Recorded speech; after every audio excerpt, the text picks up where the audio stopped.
पहले लड़कियां जब कपड़े बदलती थीं तो रूम के दरवाजे बंद कर लिया करती थीं, लेकिन आजकल की कुछ लड़कियां जब अपने कपड़े बदलती हैं तो कैमरा पहले ओपन कर लेती हैं। जितने ज्यादा शॉर्ट कपड़े उतने ही ज्यादा लाइक्स और व्यूज, और इस चक्कर में कुछ लड़कियों ने तो हद ही कर दी। एंड इस तरह जब लोगों को फेमस होने का ये शॉर्टकट तरीका अपनी आंखों से दिख रहा है तो यही उनके माइंड में आता है कि मैं भी क्यों ना इसको ट्राई करूं।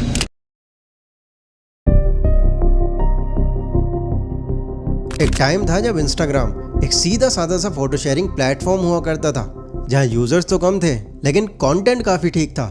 लोग अपनी जिंदगी के पल शेयर करते थे, कॉफी का कप, दोस्तों के साथ एक सेल्फी और अलग अलग चीजों पर अपने थॉट्स।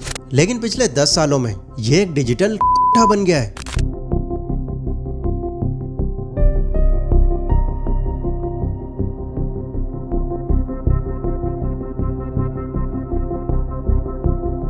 आज इस प्लेटफॉर्म पर एजुकेशनल वीडियोस कम और वल्गर वीडियोस ज्यादा देखने मिल रही हैं। किसी रील में 10-12 साल की बच्ची एक वल्गर सॉन्ग पर वल्गर डांस करती दिख रही है। किसी रील में माँ अपने बेटे के साथ में सारी हदें पार करती दिख रही है, तो कहीं एक भाई अपनी बहन के साथ ही ऐसी हरकतें करता दिख रहा है। पहले लड़कियां जब कपड़े बदलती थीं तो रूम के दरवाजे बंद कर लिया करती थीं, लेकिन आजकल की कुछ लड़कियां जब अपने कपड़े बदलती हैं तो कैमरा पहले ओपन कर लेती हैं and get ready with me का टैग लगाकर पब्लिकली सोशल मीडिया पर उसको पोस्ट भी कर देती हैं। अब इस तरह की वीडियोस को बड़े तो देखते ही हैं, बट उसी के साथ साथ कुछ बच्चे और कई अंडर एज की लड़कियां भी देखती हैं। एंड इससे फिर इन्हीं में से कुछ लोग इंस्पायर होकर ये ट्राई भी करने लग जाते हैं। मतलब जिन 15-16 साल के बच्चों को अपनी पढ़ाई और एग्जाम पर फोकस करना चाहिए था, वो इस तरह की अश्लील वीडियो देखने और इस तरह की हरकत करने में लगे हुए हैं। एंड आपने भी गौर किया होगा, इंस्टाग्राम भी इस तरह की रील्स को बढ़ चढ़ के प्रमोट करता है। देखो, वैसे तो मैं ज्यादा सोशल मीडिया यूज करता नहीं हूँ, बट सिर्फ इस टॉपिक को कवर करने के लिए मैंने 1 महीने तक लगातार इस पर डीप रिसर्च करी, और यहाँ मैंने ऐसी चीजें नोटिस करी जिसे देखने और सुनने के बाद में आपके होश उड़ जाएंगे। साल 2010 में जब इंस्टाग्राम लॉन्च हुआ था तो किसी को नहीं पता था ये आगे चलकर यही इंस्टाग्राम पॉपकॉर्न हब बन जाएगा। पहले लोग सोचते थे कि जितनी ज्यादा तुम वैल्यू दोगे तुम उतना ही वायरल होगे, बट ज्यादा टाइम तक इंस्टाग्राम पर यह चीज काम नहीं करी, क्योंकि वो एजुकेशन है, एंटरटेन कौन होता है उससे। तो इसके बाद लोग गानों के ऊपर फिर लिपसिंग वीडियोस बनाने लगे, एंड यहाँ से शुरुआत होती है इंस्टाग्राम के क्रिंज कंटेंट की। कई लोग इसमें वायरल हो रहे थे एंड उनको देखकर और नए लोग आ रहे थे। ऐसे करते करते इंस्टाग्राम पर काफी ऐसे क्रिएटर्स पड़ गए जो गानों पर सिर्फ और सिर्फ लिपसिंग ही करते थे। देन फिर आए कुछ लेजेंड लोग जिन्हें वायरल होने का एक अलग ही तरीका सूझा। वो नालियों में लेटकर वीडियोस बनाने लगे, गोबर खाकर वीडियोस बनाने लगे। एंड इधर अगर लड़कियों की बात करें तो उनको अब वायरल होने का एक ब्रह्मास्त्र मिल चुका था, और ये ब्रह्मास्त्र था वल्गर डांस करना। जितने ज्यादा शॉर्ट कपड़े उतने ही ज्यादा लाइक्स और व्यूज, और इस चक्कर में कुछ लड़कियों ने तो हद ही कर दी। कुछ लड़कियां तो मतलब 80% तक बॉडी दिखाने लगी अपनी, और यस, इसका उनको अब तक रिजल्ट मिल रहा है, मिलियंस में व्यूज, लाइक्स एंड फॉलोअर्स, और क्या चाहिए। हालांकि इंस्टाग्राम पर सेक्सुअल कंटेंट और वल्गर वीडियोस के खिलाफ काफी सख्त रूल हैं, बट ये रूल्स इंप्लीमेंट कितने होते हैं ये सबको पता है। इस तरह की किसी भी वीडियो की रीच आपको कम दिखेगी ही नहीं। एंड इस तरह जब लोगों को फेमस होने का ये शॉर्टकट तरीका अपनी आंखों से दिख रहा है तो यही उनके माइंड में आता है कि मैं भी क्यों ना इसको ट्राई करूं। लोगों की ऐसी सोच के पीछे एक बहुत बड़ा रीजन है फोमो, यानी फियर ऑफ मिसिंग आउट। ये एक ऐसी मेंटालिटी है जिसमें आपका ब्रेन ये फील करता है कि आप कुछ मिस कर रहे हो। जब भी कुछ सोशल मीडिया पर ट्रेंड कर रहा होता है तो हर कोई इसमें कूदना चाहता है ताकि वो इस मौके को मिस ना कर दे। जैसे गेट रेडी विद मी का एक नया ट्रेंड आया था जिस पर कई लड़कियों ने वीडियोस बनाई, एंड इनको देखकर कई ऐसी लड़कियां जो इतना कुछ खास सोशल मीडिया पर एक्टिव भी नहीं थी, उनको भी फोमो हुआ और वो भी इस ट्रेंड का हिस्सा बन गई। एंड ये तो चलो सॉफ्ट कॉर्न की बात हो गई। अब मैं आपको एक स्क्रीनशॉट दिखाने वाला हूँ, एंड इस स्क्रीनशॉट की अगर आप पहचान कर गए तो आप खुद भी इस बात को एक्सेप्ट करोगे कि अब इंस्टाग्राम पर छुपाने लायक कुछ रहा ही नहीं। और ये सब तो अभी बस शुरुआत है, क्योंकि आगे जो मैं आपको बताने वाला हूँ उसे सुनकर तो आपके होश उड़ जाएंगे। माँ बेटी और भाई बहन का रिश्ता हर धर्म में कितना पवित्र होता है, बट इस रिश्ते को जब आप इंस्टाग्राम जैसे प्लेटफॉर्म पर देखते हो तो इसकी कोई अलग ही मीनिंग दिख रही होती है। कहने को तो ये खुद को मदर एंड सन कहते हैं, लेकिन अगर आप इनकी प्रोफाइल देखोगे तो सिर्फ vulgarity, vulgarity and vulgarity. Santoor mom के नाम पर आजकल कुछ भी चल रहा है, और सिर्फ यही नहीं, भाई बहन के रिश्ते को भी कुछ लोग ऐसे ही शो कर रहे हैं। राजा जी, मौसम तो ऐसा लग रहा है दिल गार्डन गार्डन हो रहा है। खुद को ये दोनों भाई बहन बताते हैं, लेकिन अगर आप इनकी वीडियोस देखोगे तो आपको खुद शर्म आ जाएगी। बट इनको इस तरह का कंटेंट बनाने में जरा भी शर्म नहीं आ रही। सारे आम ऐसी वल्गर वीडियोस बनाते हैं एंड कोई पूछ तो ले भाई ऐसा तुम क्यों कर रहे हो, क्यों इस तरह की वीडियोस बना रहे हो, तो उल्टा वो आप ही को कह देंगे कि आपकी सोच गलत है। लेकिन वो भी अच्छे से जानते हैं कि वो लोग क्या सोचकर ये वीडियोस बना रहे हैं। हाँ तो ये है यार कि गवर्नमेंट की साइबर सेल कोई एक्शन नहीं लेती इन पर। अगर एक कॉमेडियन जोक मार दे तो पॉलिटिशियंस की संस्कृति खतरे में आ जाती है, पुलिस घर पहुंच जाती है, उसके शो बंद करवा दिए जाते हैं, कोर्ट तक में घसीटा जाता है।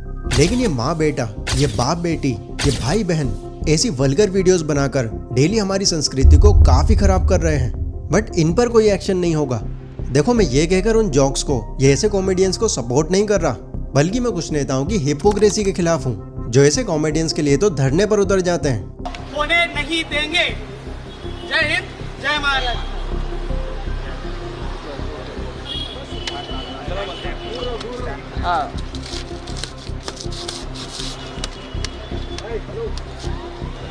लेकिन जो रियलिटी में हर दिन वल्गैरिटी फैला रहे हैं उन पर कोई एक्शन नहीं लिया जाता। एंड एक्शन ना लेने की वजह से ऐसे पेजेस दिन ब दिन बढ़ते ही जा रहे हैं। अब यकीन नहीं करोगे, इंस्टा के जितने भी यूजर्स हैं उनमें 7% सिर्फ 13 से 17 साल के बच्चे हैं। एंड कुछ बच्चों ने इस तरह के कंटेंट में खुद को शामिल भी कर लिया है।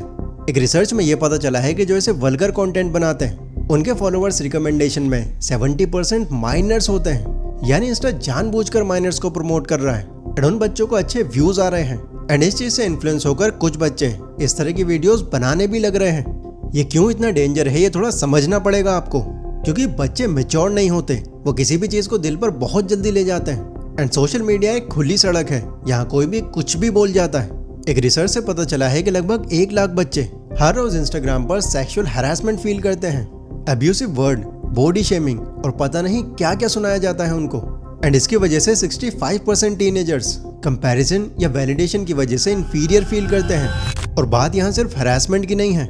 एक इंसान अगर एक माहौल में लगातार है, चाहे वो छोटा हो या बड़ा हो, तो वो फिर उसमें ही घुल जाता है, जिसके बाद हमें फिर कुछ इस तरह की न्यूज सुनने मिलती है। 17 साल की नाबालिग लड़की जो नशे की आदी थी, उसकी वजह से पिछले 1.5 साल में करीब 19 मर्द HIV जैसे खतरनाक बीमारी से संक्रमित हो गए। यह भी हाल ही का केस है जिसमें एक 17 साल की लड़की ने 19 लड़कों को HIV पॉजिटिव कर दिया।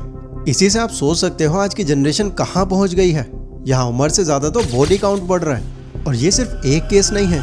यूनिसेफ की एक रिसर्च के अकॉर्डिंग हर 3 मिनट में एक टीनेज गर्ल HIV से इन्फेक्टेड हो जाती है।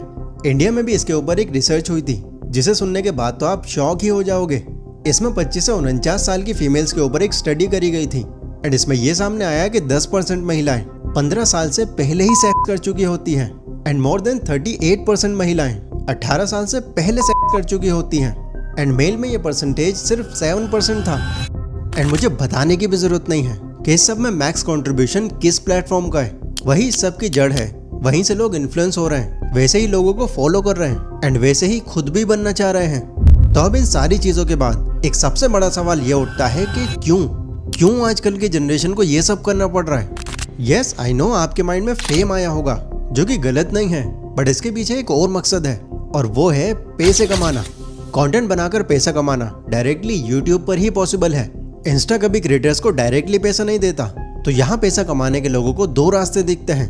एक तो है ब्रांड प्रमोशन और दूसरा है एक्सक्लूसिव कंटेंट, जिसे देखने के लिए कुछ लोग आपको कुछ पैसे देकर सब्सक्राइब करते हैं। एंड वो सो कॉल्ड एक्सक्लूसिव कंटेंट क्या होता है आप खुद समझ गए होंगे, बट कुछ लोग तो इससे और एक स्टेप ऊपर जाते हैं एंड ओनली फैंस पर अपनी इमेजेस और वीडियोस बेचते हैं। एंड वो कैसी होती हैं ये मुझे बताने की जरूरत नहीं है आपको। हद तो तब हो जाती है जब AI के जरिए कुछ लड़के भी इस मार्केट में इन्वॉल्व हो रहे हैं। वो कैसे, देखो मैं दिखाता हूँ आपको। देखने में ये प्रोफाइल एंड इसके पोस्ट आपको बिल्कुल रियल लग रहे होंगे, लेकिन ये एक वर्चुअल इन्फ्लुएंसर है जिसको किसी न किसी कोने में बैठकर एक लड़का ही ऑपरेट कर रहा होता है। एंड इसी के साथ वो इसी AI मॉडल का एक्सक्लूसिव कंटेंट भी प्रोवाइड कराता है। बट बात सिर्फ यहीं पर खत्म नहीं होती। कुछ ऐसे अकाउंट्स जिनकी प्रोफाइल आपको नहीं दिखती बट उनका कमेंट आपको दिख जाता है। ऐसे आपने कितने ही कमेंट्स देख लिए होंगे। ये भी एक अलग गैंग है जो सर्विस के नाम पर लूटने बैठी है लोगों को। ये सब क्या देखना पड़ रहा है। और देखो यार, मैं ये सब बोलकर किसी जेंडर को टारगेट नहीं कर रहा हूँ। मैं उन सब चीजों के खिलाफ हूँ जो सोसाइटी को अंधेरे में धकेल रही है। फेम पाना बुरा नहीं है, लेकिन अगर फेम पाने के लिए आपको अपनी सेल्फ रिस्पेक्ट, अपनी डिग्निटी और दूसरों की सोच खत्म करनी पड़ जाए तो इस तरह के फेम का कोई मतलब नहीं होता। एंड आखिर में मेरी कुछ एडवाइस आपके लिए भी है। प्रॉब्लम सिर्फ उन लोगों में नहीं, प्रॉब्लम हम में भी है जो इस तरह की रील्स को रिपोर्ट करने के बजाय उन्हें और बढ़ावा देते हैं। इंस्टाग्राम और सोशल मीडिया ने हमें एक चीज क्लियर दिखाई है कि इंटरनेट की पावर दो तरीके से यूज हो सकती है, या तो नॉलेज और अपॉर्चुनिटीज के लिए, या फिर अपनी जिंदगी और सोसाइटी को बर्बाद करने के लिए। आज जो डिजिटल कोठा बन चुका है वो ओवरनाइट नहीं बना। इसके पीछे हम सबकी डिमांड, इंस्टा का एल्गोरिदम और एक टॉक्सिक फेम कल्चर का हाथ है। और सबसे बड़ा नुकसान इसका किसने उठाया? 13 से 18 साल के बच्चों ने, जो कि अभी समझने की उम्र में है, लेकिन गलत इन्फ्लुएंस की वजह से अपनी डायरेक्शन खो रहे हैं। अगर आज हमने इस चीज को इग्नोर कर दिया तो कल इसका इम्पैक्ट सिर्फ एक जनरेशन तक नहीं रहेगा, बल्कि हर एक जनरेशन तक पहुंचेगा। तो सॉल्यूशन क्या है? देखो, पेरेंट्स को सिर्फ स्कूल फीस देना ही पेरेंटिंग नहीं समझना चाहिए। उन्हें अपने बच्चों को एक डिजिटल वर्ल्ड का हिस्सा भी बनाना पड़ेगा। स्कूल्स को सिर्फ सिलेबस पढ़ाने की बजाय डिजिटल अवेयरनेस और लाइफ वैल्यूज सिखानी चाहिए। गवर्नमेंट को सेलेक्टिव सेंसरशिप की बजाय असली इश्यूज पर स्ट्रिक्ट एक्शन लेना चाहिए। और सबसे इम्पोर्टेंट, हमें भी अपने कंटेंट कंजम्पशन पर कंट्रोल करना होगा।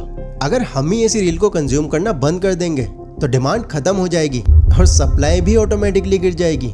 इस वीडियो को जितना हो सके उतना शेयर करना। एंड आगे भी इस तरह की वीडियोस देखने के लिए मेरे इस चैनल को सब्सक्राइब जरूर कर लेना।